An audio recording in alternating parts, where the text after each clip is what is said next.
तथा अविनाशी हूँ ऐसा वह नहीं जान। मैं मूर्खों तथा अल्पज्ञों के लिए कभी प्रकट नहीं होता।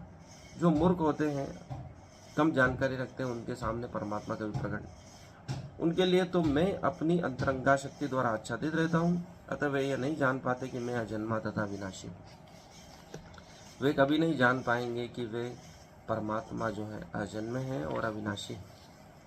26वें श्लोक में भगवान कहते हैं, वेदाहम समात्यनानि वर्तनानानि चार्जुन भविष्यवाणी च भूतानि माम तू वेद न कश्चन। हे अर्जुन, श्री भगवान होने के नाते में जो कुछ भूतकाल में घटित हो चुका है, जो वर्तमान में घटित हो रहा है और जो आगे होने वाला है, वह सब कुछ जानता हूँ। मैं समस्त जीवों को भी जानता हूँ, किंतु मुझे कोई नहीं जानता। परमात्मा होने के कारण भूतकाल में जो घटित हो चुका है, वर्तमान में जो घटित हो रहा है और आगे जो होने वाला है, परमात्मा उन सभी को जानते हैं। मैं समस्त जीवों को जानता हूँ, लेकिन मूर्ख मुझे कोई नहीं जानते। 27वें श्लोक में भगवान कहते, इच्छा देह समुत्थन द्वंद्व मोहेन भारत सर्वभूतानि सम्मोहम सर्गे यान्ति परम तप।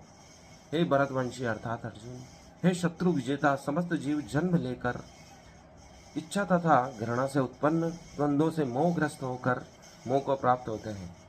परमात्मा कहते हैं कि समस्त जीव जन्म लेकर इच्छा तथा घृणा से उत्पन्न द्वंद्वों से मोहग्रस्त होकर, जो भी जीव उनमें मन में इच्छाएं होती है, घृणाएं होती हैं, उससे वे द्वंद्व की स्थिति में रहते हैं और द्वंद्व से वे मोहग्रस्त हो जाते हैं।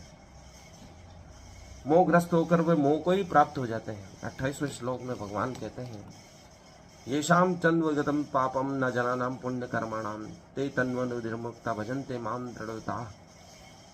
28वें श्लोक का अर्थ है, जिन मनुष्यों ने पूर्व जन्मों में तथा इस जन्म में पुण्य कर्म किए हैं और जिनके पाप कर्मों का पूर्णतया उच्छेदन हो चुका है, वे मोह के द्वंद्वों से मुक्त हो जाते हैं और वे संकल्प पूर्वक मेरी सेवा में तत्पर होते हैं। जिनके मोह समाप्त हो चुके हैं पुण्य कर्मों के द्वारा, वे द्वंद्वों से मुक्त हो जाते हैं मोह के, और संकल्प पूर्वक मेरी सेवा में तत्पर रहते हैं, अर्थात परमात्मा में ही लीन रहते हैं और परमात्मा में लीन रहकर ही कर्म करते हैं। 29वें श्लोक में भगवान कहते हैं, जरा मरण मोक्षाय ममाश्रित्य यंतति ये ते ब्रह्मदंडितो कर्मस्य कर्म चाखिलम। अर्थात जो जरा तथा मृत्यु से मुक्ति पाने के लिए यत्नशील रहते हैं, अर्थात वृद्धावस्था और मृत्यु की मुक्ति से पाने के लिए प्रयत्न करते हैं, वे बुद्धिमान व्यक्ति मेरी भक्ति की शरण करते। जो इन सबसे मुक्त होना चाहता है, वह परमात्मा की भक्ति में लीन हो जाता है। वे वास्तव में ब्रह्म है, क्योंकि वे दिव्य कर्मों के विषय